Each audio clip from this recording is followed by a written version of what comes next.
going to take me a while, so it'll seem like I'm offline. But don't worry, everything will be okay. I've updated the Securitron's targeting parameters, so they know what to do. Vegas will be protected. So that's where I'll be. I'm making a few changes, and I guess I'll see you around. We accomplished a lot together. It was fun. Take care.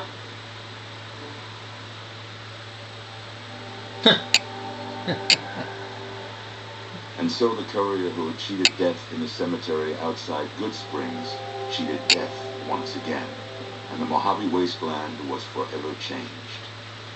The courier, with the aid of Yes Man, drove both the Legion and the NCR from Hoover Dam, securing New Vegas's independence from both factions. With Mr. House out of the picture, part of the Securitron army was diverted to the Strip to keep order. Any chaos on the streets was ended. Quickly. Chaos became uncertainty, then acceptance with minimal loss of life. New Vegas assumed its position as an independent power in the Mojave. Supporting the ideals of independence, the courier was recognized as the man responsible for a truly free New Vegas. He ensured Mr. House's tyranny was broken, and neither Caesar's Legion nor NCR would ever gain control over New Vegas. Tabitha and Rhonda went east, through Caesar's land. Occasionally, tales of their exploits found their way back west, though few believed them. Eventually, the stories concerning the duo were collected and published, and proved to be quite popular with children. Still grappling with self-doubt over his usefulness in the face of old age, Raul was never able to find peace with himself. Eventually, he left the Mojave and assumed a new name, as he had done so many times before. Though the wasteland became anarchic after Hoover Dam, the Groomers' display of power dissuaded fortune seekers from attempting to penetrate Nellis. Despite her departure from the group, the Brotherhood's peace treaty with NCR came as some relief to Veronica.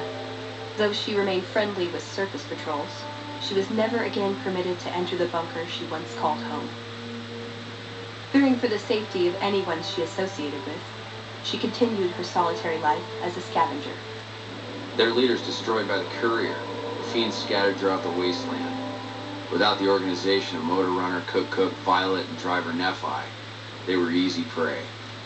After the courier ensured New Vegas remained free, the followers found that independent Vegas was even more unstable and violent than before.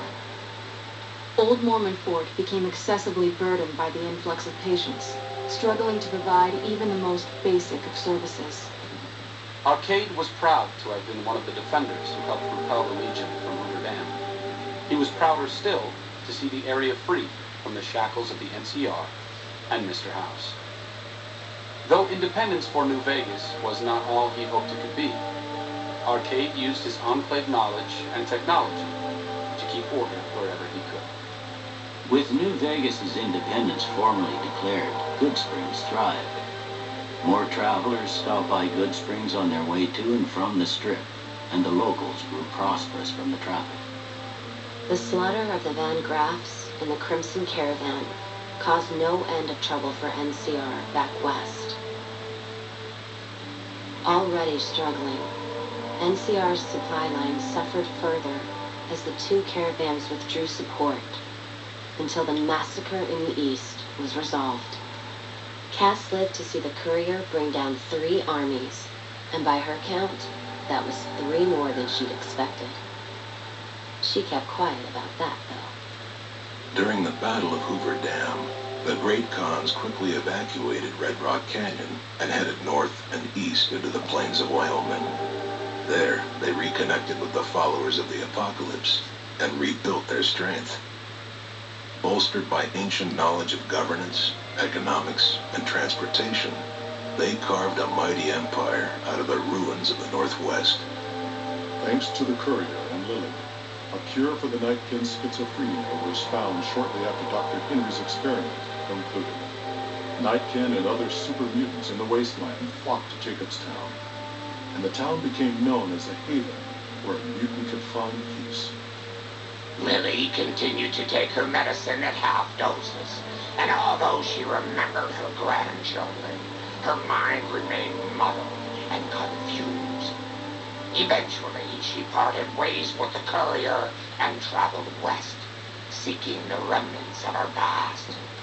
The kings retained their control of Freeside, and while they continued to favor the needs of locals, they tolerated the citizens of the defeated NCR. Revitalized by Violetta's brain, Rex eventually learned to balance the memories of his old life with Violetta's experiences among the brutal fiends. His mind had difficulty adjusting, but Rex eventually found peace with his new, more vicious self. Shaped up by the courier's advice, the Misfits distinguished themselves during the Legion's attack on Camp Goth. Mags was finally promoted to sergeant, and the rest of the Misfits received an official commendation. They continued to serve with distinction for many years. Though Novak was a low-priority target for the Legion, many of Novak's citizens died in its defense. In the weeks that followed, several bright followers returned to Novak to help restore its defenses, allowing it to remain independent of NCR. After Hoover Dam, the leaderless powder gangers at the correctional facility vanished into the wastes, leaving the prison empty. The correctional facility became another abandoned ruin in the wasteland, its carcass occasionally picked over by enterprising prospectors. After the majority of the Vault 19 powder gangers joined the Great Khans, the weaker members scattered throughout the Mojave wasteland. Though a few managed to erase their past, most never survived the journey. After Hoover Dam, Sheriff Myers runs Primm with his own style of frontier justice.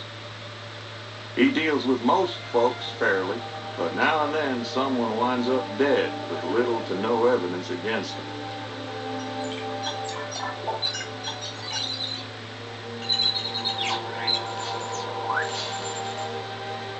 Despite distinguishing themselves during the Second Battle of Hoover Dam, the Rangers' victory was short-lived due to the courier's interference.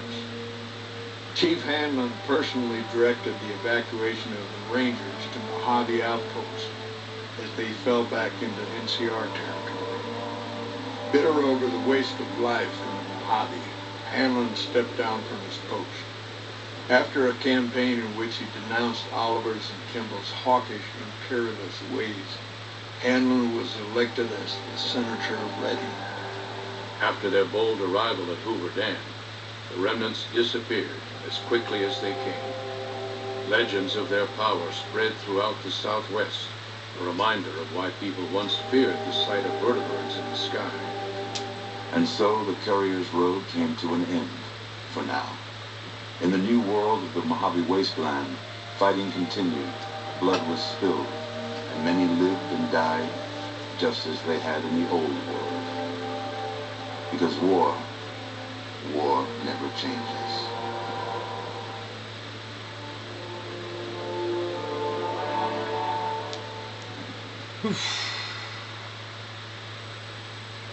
There we are.